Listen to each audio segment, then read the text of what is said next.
पनागर क्षेत्र के किसान बड़ी संख्या में आज कलेक्ट्रेट कार्यालय पहुंचे और अपनी धान खरीदी की समस्या को लेकर शिकायत दर्ज कराई। बड़ौदा सहित कई अन्य गांव से कलेक्ट्रेट कार्यालय पहुंचे किसानों ने बताया कि पनागर स्थित चंसोरिया वेयर हाउस में उनकी धान की खरीदी की गई थी, जिसकी उन्हें पर्ची भी प्रदान की गई, लेकिन आज तक ना तो धान का परिवहन किया जा रहा है और ना ही भुगतान किया जा रहा है। उनकी धान खरीदी जनवरी माह में की गई थी और आज लगभग 1 माह बीत जाने के बावजूद धान खरीदी का भुगतान न होने से किसान दर दर भटक रहे हैं, लेकिन जिम्मेदार अधिकारी इस ओर जरा भी ध्यान नहीं दे रहे हैं।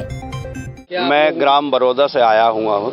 चंसोरिया वेयर हाउस में हम लोगों की धानें जो हैं जनवरी के प्रथम सप्ताह में तुल चुकी हैं, जिनका आज तक भुगतान नहीं हो रहा और परिवहन भी नहीं हो रहा है। तो ऐसा समस्त किसान हम लोग आए हुए हैं और हमारी पीड़ा को ना कलेक्टर समझ पा रहे ना और उच्च अधिकारी समझ पा रहे। कितने किसान हैं आप लोग? लगभग 250 किसान, 300 करीब। कब से आपका ये पैसा फंसा हुआ है? जो जनवरी के प्रथम सप्ताह में हम लोगों की सबकी धानें तुल गई हैं, पर्चियाँ मिल गई हैं और भुगतान नहीं हो पा रहा है। कितना मतलब अनाज होगा जो आप लोगों का करोड़ों में? 96,000 कुंटल। 96,000 कुंटल तोला था, जिसमें कुछ का भुगतान हो गया है, बाकी शेष रह गए हैं लगभग 50% करीब। लगभग कितनी राशि शेष रह गई है? 50,000 कुंटल के आसपास होगा। क्या रेट में आप लोगों ने बेचा था? शासन का 2183 रुपया लगभग रेट था, उस रेट में धान बेची थी और धान तुल चुकी है, सब कुछ हो गया है। शासन हम लोगों को एक पर्चियाँ भी दे दी है कंप्यूटर ऑपरेटर के माध्यम से, जिसका भुगतान कर ही नहीं पा रही सरकार या सोसाइटियाँ नहीं कर पा रही। तो ये जानकारी की क्यों नहीं हो पा रहा भुगतान, क्या कारण बताया गया? बस कभी जे समिति गठित कर देते हैं कलेक्टर साहब, कभी वो समिति गठित कर देते हैं। अभी एक समिति 5-6 लोगों की करी थी, जिसमें जाके जांच किया और जांच में भी हमारे सारे किसान खड़े थे, कई सौ किसान थे उस दिन, और अपने अपने कागज वगैरह सब बताया और हाँ बोले कि हमारी धान के नहीं हुए, किसी ने कहा हो गए, मगर उसके बाद भी कोई कार्रवाई नहीं। दूसरे दिन पेपर में निकलता है कि समिति द्वारा दिया गया है कि कोई किसान कुछ कहने तैयार नहीं थे। ऐसा मैंने पढ़ा। पर्ची देने के बाद आपसे कितने दिनों के अंदर आपको राशि देने का वादा किया गया? पर्ची दें 7 दिन के अंदर राशि आ जाना चाहिए। और ये हुआ कि जैसे मान लो मेरी धान है 8 तारीख को तुल के कंप्लीट हो गई और हमें लास्ट डेट में 18-19 तारीख में पर्चियाँ दी गई हैं। तो अभी कितना समय हो गया आपको? ये जनवरी की बात है, मतलब 8 जनवरी को धान तुली थी और आज दिनांक 15 तारीख है, 15 फरवरी। आज तक कोई कहाँ पे आए हो? क्या आज कलेक्टर के पास आए हुए हैं, तो कलेक्टर साहब शायद अभी जा चुके हैं, मिले नहीं हम लोगों को।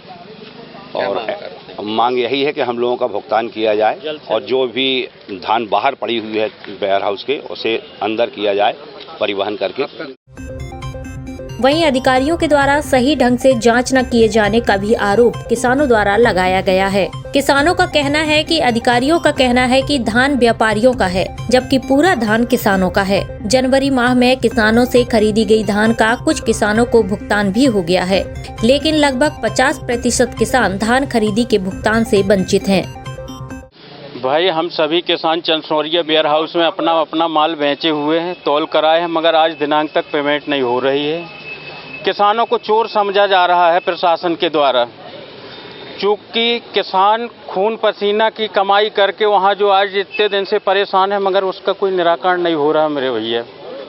ठीक है ना? क्या है आप लोगों की? धान की पेमेंट नहीं आ रही है, माल नहीं उठ रहा है, माल जमा नहीं हो रहा है, किसानों को भटकाया जा रहा है यहाँ से वहाँ, ये कागज़ लाओ वो कागज़ लाओ। किसान कागज़ पे कागज़ फोटोकॉपी करवा जमा कर रहा है, मगर आखिरी में पेपरबाजी ये हो रही है कि ये व्यापारियों का माल है, कहीं किसी का माल है।